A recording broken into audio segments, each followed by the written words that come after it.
Magandang umaga, magandang tanghali o magandang gabi. Kung anumang oras yung napanood ang channel na ito at ang video ito. Welcome sa lahat ng mga Matuto lovers. Salamat sa inyong panonood sa ating channel Matuto Dapat sapagkat ang kaalaman ay isang mahalagang kayamanan. Kaya po, patuloy nating mag-aral at pagyabungin, palaguin ang ating kaalaman. Sa oras na ito ay ating pag-aralan is the linear differential equation. The linear polynomial equation, which is made up of derivatives of many variables, defines a linear differential equation when the derivatives are partial and the function depends on variables. It is also expressed as a linear partial differential equation.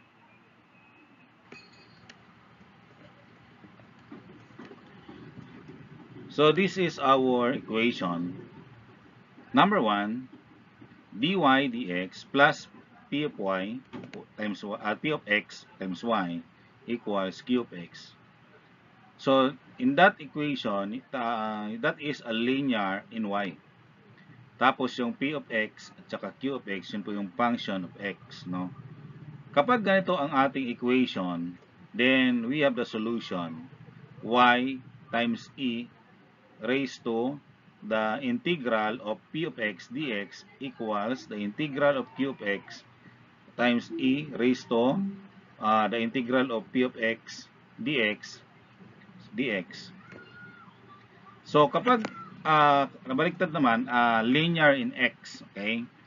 So we have dx over dy plus p of y times x equals q of y. So ito ay linear in x, no? Solution, x times e raised to integral of the py dy equals the integral of qy times e raised to integral of py dy then dy. Okay? So, yun po yung magiging solution natin kapag yun po ang maging given natin. Okay, so the first order linear differential equations are those with the structure shown in the above formula, in which p and q are either constant or functions of the independent variable x in number 1 and y in number 2. So we have now example number 1. Solve the dy dx plus 3 over x times y equals x squared. So napapansin natin that this is a linear in y. So we have dy dx, tapos you have y in the second term. So linear in y po ito. And since linear in y, so gamitin po natin yung dy dx plus p of x y equals q of x. So yun po yung kanyang naging format, wherein ang p of x ay 3 over x and the q of x ay equals x squared. Okay, so kapag ganon, gaya ng atin pong binanggit kanina, yung formula na gagamitin is y times e raised to the integral of p of x dx equals the integral of q of x times e raised to integral of p of x dx. Alright, so substitute now the given to the formula. You have y times e raised to the integral of 3 over x dx equals the integral of x squared times e raised to the integral of 3 over x dx. So, gagawin natin, factor out natin si 3 outside the integral sign. So, you have y equals y times e raised to 3 times the integral of 1 over x dx equals the integral of x squared times e raised to 3 times the integral of 1 over x dx, then dx. Okay? So, yung integral of 1 over x dx, so that is ln x. So, you have y times e raised to 3 times ln x is equal to the integral of x squared times e raised to 3 ln x dx. As the law of logarithm, so power natin si 3 doon sa x, no?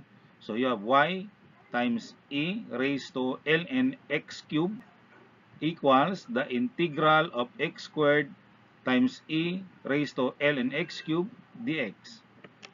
Then, base sa property of logarithm again, so a to ln ay makakancel po natin.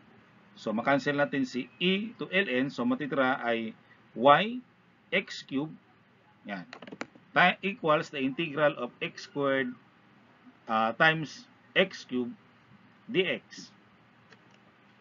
So, you have y x cubed equals the integral of x to the fifth dx. So, yung integral ng x to the fifth dx, so that is x to the 6 divided by 6 plus c. So, that is our answer, no? Ang answer natin is yx cubed equals x to the 6 over 6 plus c. Or, pwede rin natin gawin ganito, no? Times 1 over x cubed both side, times yan, the equation, and that is y equals 6x, okay, x to the 6 divided by 6 x cubed plus c over x cubed. So, x to the 6 divided by x cubed na lang. So, y equals x cubed over 6 plus c over x cubed. So, pwede rin maging answer natin. Pero yung isa, kanina yung yx cubed equals x to the 6 over 6 plus c, pwede na rin siya magiging answer natin. Now, so that is our example 1.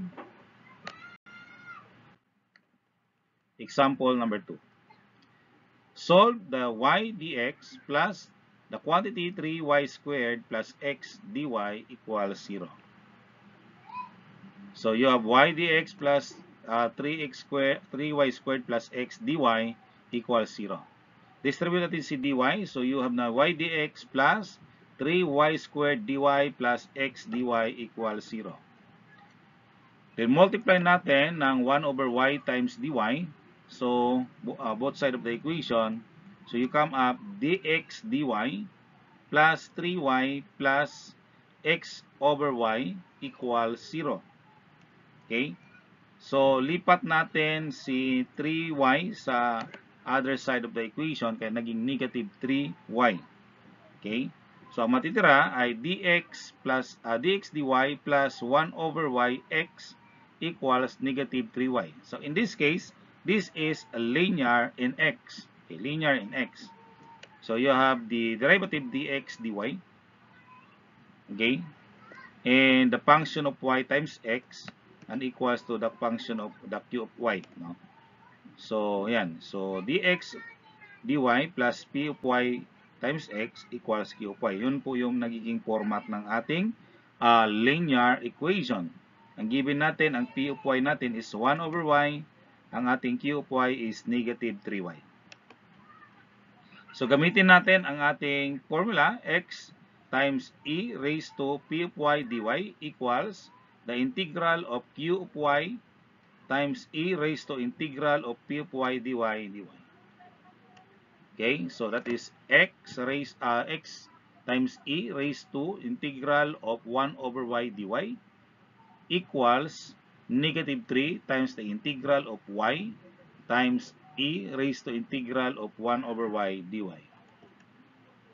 So that is x times e to raised to ln y equals negative 3 times the integral of y times e raised to ln y dy. Again, since e to the ln ay makancel natin, so ang tira ay xy equals negative 3 times the integral of y times y dy.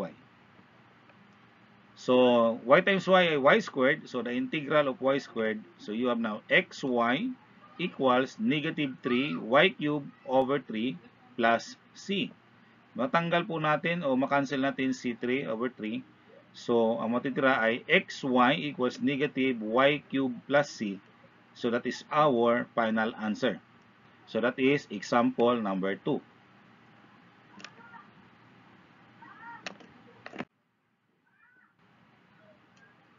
Example number 3. Solve the dy dx plus 2y equals 5 e raised to 3x. So, naka-format na siya yung ating equation. So, that is the linear in y. So, dy dx plus p of x y equals q of x. Ang given natin ay, ang p of x ay 2 at ang q of x is 5 times e raised to 3x. So, gamitin natin na format ay y times e raised to p of x dx equals the integral of q of x times e raised to the integral of p of x dx. So, you have y times e raised to 2 times the integral of dx. Yan. Equals the integral of 5 times e raised to 3x times e raised to 2 times the integral of dx. Okay? So, you have na y times e raised to 2x equals 5 times the integral of e raised to 3x times e raised to 2x dx. So, that is the integral of e raised to 5x dx. So, ang integral ng e raised to 5x dx, okay, so let u 5x, so that is e to the u, du, no? At ang du ay 5 dx. So, that is integral of e to the u. Okay? So, ang answer natin ay y times e raised to 2x equals e raised to 5x plus c. Or, multiply natin ng 1 over e raised to 2x. Okay, pwede na yung una ha, yung nakakulay red. Pero pwede rin namang, halimbawa kung ganito gagawin natin, multiply natin ng 1 over a raised to 2x. So, both side of the equation. So, you have now y equals e raised to 5x over e raised to 2x plus c divided by e raised to 2x. So, your final answer is y equals e raised to 3x plus c over e to 2x. So, kung gusto mo naman, si e to 2x, gawin mo siyang negative power. So, maging katabi siya kay c. No? Pero, that is the same. Okay, so that is our example number 3. Example number 4. Solve the quantity cosine squared y minus x times dy minus cosine y dx equals 0. Okay, so copy the original equation and then distribute dy. So you have cosine squared y dy minus x dy minus cosine y dx equals 0. Then multiply 1 over dy both sides of the equation, and then you come up cosine squared y minus x minus cosine y dx over dy equals 0. Okay, then multiply 1 over cosine y both sides of the equation. So you have dx. Okay, so naging dx na lang.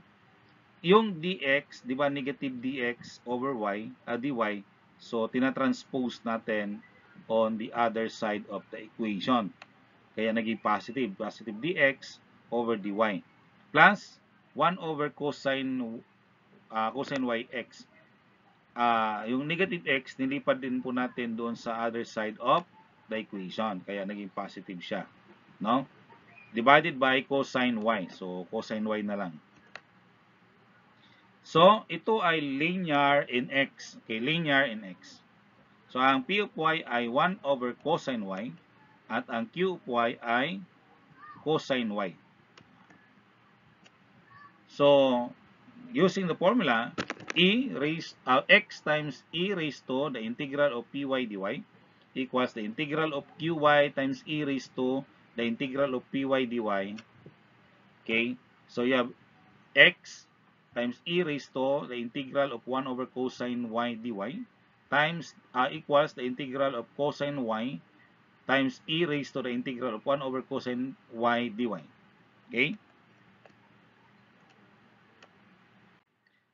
So, gagawin natin, meron tayo ditong scratch work kasi yung integral of 1 over cosine y dy. Okay? So, 1 over cosine y is equals to secant y. Okay? So you have now the integral of secant y dy. So, applying factor, so lalagyan natin ng factor, so you have the integral of secant y times the quantity secant y plus tangent y divided by secant y plus tangent y dy. Okay?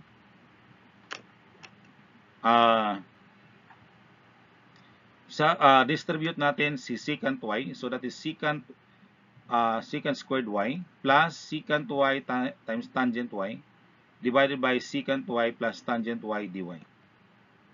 So, let u is secant y plus tangent y.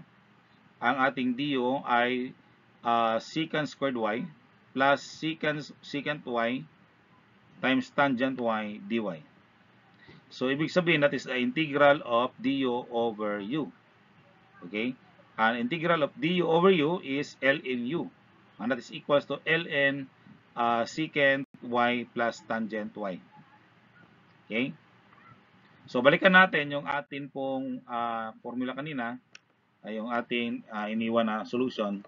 So yun po yung kanina, no? That is x times e raised to 1 over cosine y dy equals the integral of cosine y times e raised to integral of 1 over cosine y dy.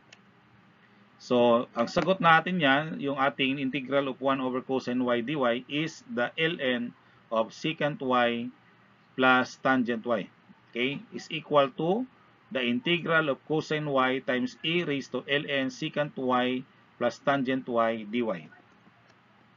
So, alam natin e to the ln, so makancel natin. So, that ang matitira ay x times the secant y plus the tangent y equals the integral of cosine y times secant y plus tangent y dy. Okay, so ang gagawin natin, i-solve muna natin itong the right side of the equation, no? Kasi medyo mahaba po to. So ang gagawin, distribute natin si cosine y, so that is the integral of cosine y times secant y dy plus the integral of cosine y times tangent y dy. Okay, so cosine y, yung ating secant y ay 1 over cosine y. Okay, so yung nakakulay red, so makakancel natin sila, no? Plus yung tangent y ay sin y over cosine y. Okay? So, na-cancel natin yung cosine y over cosine y at saka yung cosine y sa kabila. So, matitira. So, ito na yung ating sagot, no? X times secant y plus tangent y equals the integral of dy plus the integral of sin y dy. Okay, so ang final answer ay x times the secant y plus the tangent y. Tapos yung integral ng dy is y. Integral ng sin y dy is negative cosine y plus c. No? So that is our final answer for example number 4. So this is your activity. No? Solve the linear differential equations. Number 1, dy plus the quantity 3y minus sin x dx, okay, equals 0. Number 2, y dx plus 2y equals 2x equals y squared. Number 3, dy dx plus cotangent x times y equals 2x squared. Tapos number 4, y dx plus the quantity 3x minus xy plus 2 dy equals 0. So yun lang, no? Maraming salamat sa inyong panonood. Naway patuloy ninyong tangkilikin ang ating mga videos. Please mag-like, mag-comment, mag-share. And sa mga hindi pa nag-subscribe, kung napanood nyo ang video ito, please subscribe and then pindutin ang bell button para po sa mga notification sa ating mga susunod na video na i-upload. Maraming salamat. Naway pagwalain kayo ng Panginoong Diyos at patuloy kayong gabayan sa araw-araw ninyong pamumuhay. At patuloy kayong samahan ng Panginoon na upang sa ganun ay maging matagumpay ang inyong buhay. God bless sa lahat. Salamat.